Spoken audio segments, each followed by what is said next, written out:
everybody, it's Tiffany, and I just wanted to give you a little tips, tricks, insider scoop on the 8-drawer storage and supply case.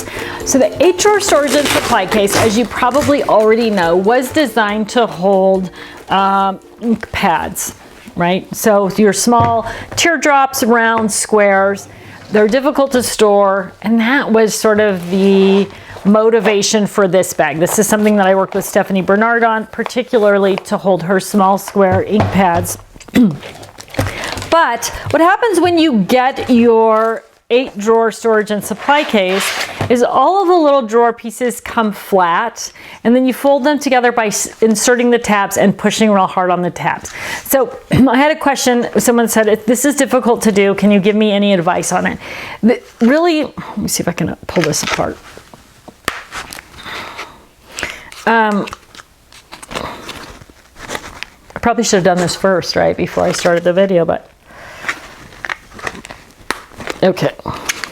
When you pull the tabs out, I don't know if you can see this on the video, but you can see the key to putting them in is to kind of go at an angle and push in one corner and then the next corner and let it pop in. So don't try to shove it in straight, try to do it at a little bit of an angle, and then it'll pop in there. And you do have to push on it really hard, and you get that little popping noise, and that's going to put it together. So while they're a little bit difficult to put together in the first round, you're never going to take them apart, right? They're difficult, more difficult almost to get apart. So that's going to create those little trays. Now, of course, like all of the storage and supply cases, you've also got the insert tray, right? So this goes into the bottom first. This is what gives your bag the stability. When you load the little 8 drawers in,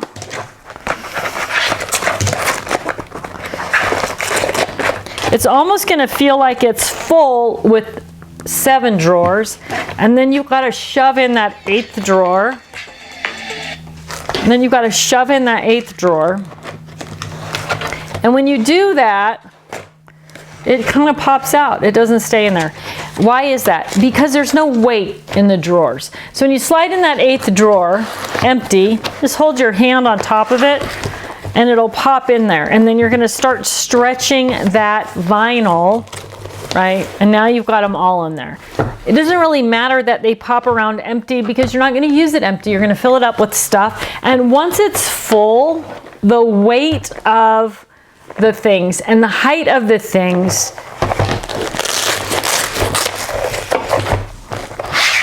makes it easy to pull them out, and then it's easy once it's stretched out to put that last drawer in. So don't worry about it as you're inserting the drawers in the first time that they are really tight and snug. It's a vinyl bag. We make it tight and snug so that when it does stretch out, everything is going to fit in there nicely. So that is kind of the goal of it. The other thing I want you to remember when you're loading your 8 drawer is that it is designed, the trays are designed to be shorter than the ink pads. So you can actually grab that ink pad easily and pull it in and out of the tray. So we've left that little bit of space, height, to accommodate for those things that stick up. Ink pads in this case, maybe it's wood-mounted stamps. You've got that height, and the idea behind that height is that the lid is going to fit snugly over, everything's going to stay in the tray. If you're using your 8 drawer for smaller things that aren't as high, then it's not going to press up against the vinyl and prevent things from sliding over.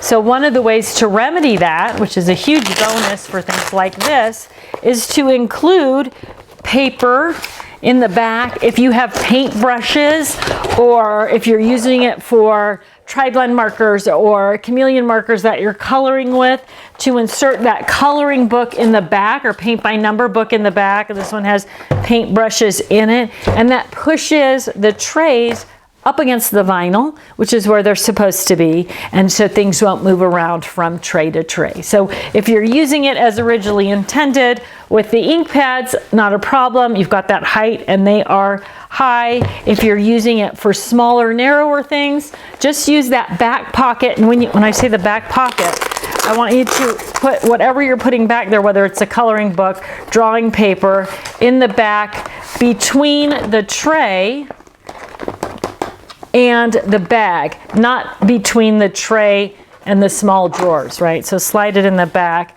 You can see it, it's visible, it's accessible, but it's not gonna disturb your drawers at all when you're putting it in there. So those are your tips and tricks for today on using the 8-drawer storage and supply case. If you don't already have it, pick one up from the website. You are gonna love it.